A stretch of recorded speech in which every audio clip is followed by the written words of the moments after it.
नमस्कार आप सभी को, मैं विधान राठौर आप सभी का स्वागत करता हूं आपके अपने YouTube चैनल में। पिछली वीडियो में हम लोगों ने जाना था स्वर संधि और उसके प्रकार के बारे में। इस वीडियो में हम लोग जानेंगे सम बेसिक्स ऑफ व्याकरण, मतलब कि व्याकरण के कुछ बेसिक्स होते हैं हम लोग वो जानने वाले हैं, जैसे कि स्वर क्या होता है, व्यंजन क्या होते हैं, वर्ण क्या होता है, कितने कितने स्वर व्यंजन होते हैं, और लास्ट में सम इम्पोर्टेंट में संयुक्त व्यंजन और संयुक्त स्वर क्या होता है। तो चलिए स्टार्ट करते हैं। दीर्घ स्वर संधि स्टार्ट करने से पहले हम लोगों को हिंदी व्याकरण का थोड़ा बेसिक नॉलेज होना जरूरी है। तो उसके लिए पहले हम समझ लेते हैं सबसे पहले वर्ण। वर्ण क्या होता है, जैसे कि आप लोगों ने सबने सुना है वर्ण, हम इंग्लिश में वर्ण को लेटर बोलते हैं, है ना। तो वर्ण की परिभाषा क्या होती है, भाषा की सबसे छोटी इकाई वर्ण कहलाती है। तो वर्ण सिंपल सा हो गया। वर्ण हमारे क ख ग घ ण आ ई ये सब हमारे वर्ण कहलाते हैं। बेसिकली जो हमारे वर्ण होते हैं वो दो प्रकार के होते हैं, दो भागों में विभाजन होता है हमारे वर्ण का। पहला हमारा होता है स्वर, दूसरा हमारा होता है व्यंजन। ये सब आप लोगों को पहले से पता है, जस्ट हम रिकॉल कर रहे हैं। आप लोगों को यही पता है स्वर क्या होते हैं, हमारे ऐसे वर्ण जिनका उच्चारण करते समय हमें बहुत ही कम समय लगता है, या हम ऐसा बोल सकते हैं ऐसे हमारे वर्ण जिनको हम स्वतंत्रता रूप से बोल सकते हैं, स्वतंत्र रूप से बोल सकते हैं। तो ऐसे हमारे वर्ण कहलाते हैं स्वर। वहीं व्यंजन हमारे क्या होते हैं, ऐसे वर्ण हमारे जिनको बोलने के लिए, जिनका उच्चारण करने के लिए हमको स्वर की सहायता लेनी पड़ती है, वैसे हमारे वर्ण कहलाते हैं व्यंजन। हिंदी व्याकरण में कुल 11 हमारे स्वर होते हैं और जो व्यंजन है हमारे वो 33 होते हैं, मतलब 33। स्वर हमारे होते हैं 11 और जो व्यंजन है वो होते हैं हमारे 33। अब जान लेते हैं, देखो स्वर आप लोगों को स्क्रीन पर भी दिख रहे होंगे क्या क्या होते हैं।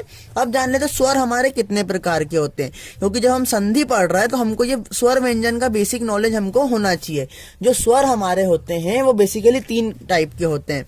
पहला हमारा होता है ह्रस्व स्वर, आप लोगों ने नाम सुना होगा सबने। ह्रस्व स्वर जिन्हें बोलते समय, जिनका उच्चारण करते समय बहुत ही कम समय लगता है, तो उन्हें हम बोलते हैं ह्रस्व स्वर। ह्रस्व स्वर के बाद आता है हमारा दीर्घ स्वर। दीर्घ स्वर हमारे ऐसे स्वर होते हैं जिनका उच्चारण करते समय हमें ह्रस्व स्वर से ज्यादा समय लगता है। ह्रस्व स्वर हमारे क्या होते हैं, जैसे कि आ, छोटा आ जिसे हम बोलते हैं। वास्तविक रूप में छोटा आ नाम की कोई चीज नहीं होती है, इसको हम अ बोलते हैं, अ। ऐसे ही ई मतलब छोटी ई और ऊ, और ऐसे ही एक और होता है हमारा री।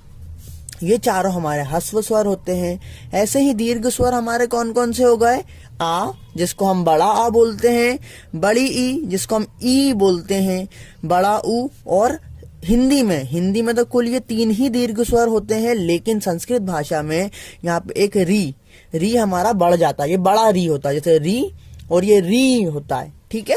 ऐसे ही 3rd नंबर पे आता है हमारे स्वर की कैटेगरी में प्लुत स्वर।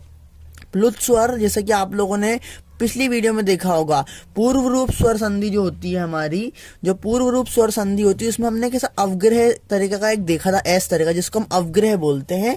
कब जब भी हम किसी को पुकारते हैं, किसी को आवाज देते हैं, उस टाइम पे जिस स्वर का हम यूज करते हैं, इस अवग्रह सिंबल से जिसको हम डिनोट करते हैं, उसको हम बोलते हैं प्लुत स्वर। इन सब स्वरों को छोड़कर भी हमारे पास यहाँ पे कुछ संयुक्त स्वर अवेलेबल हैं। संयुक्त स्वर हमारे कौन कौन से होते हैं, संयुक्त स्वर हमारे होगा जैसे कि ए, आए, ओ और आओ। ये हमारे संयुक्त स्वर हैं, मतलब कि स्वरों से मिलकर ही बने हुए हैं, इसलिए इनको क्या बोलते हैं, संयुक्त स्वर। तो ये तो हमारा बेसिक नॉलेज होगा स्वर के बारे में। अब देखते हैं व्यंजन से रिलेटेड।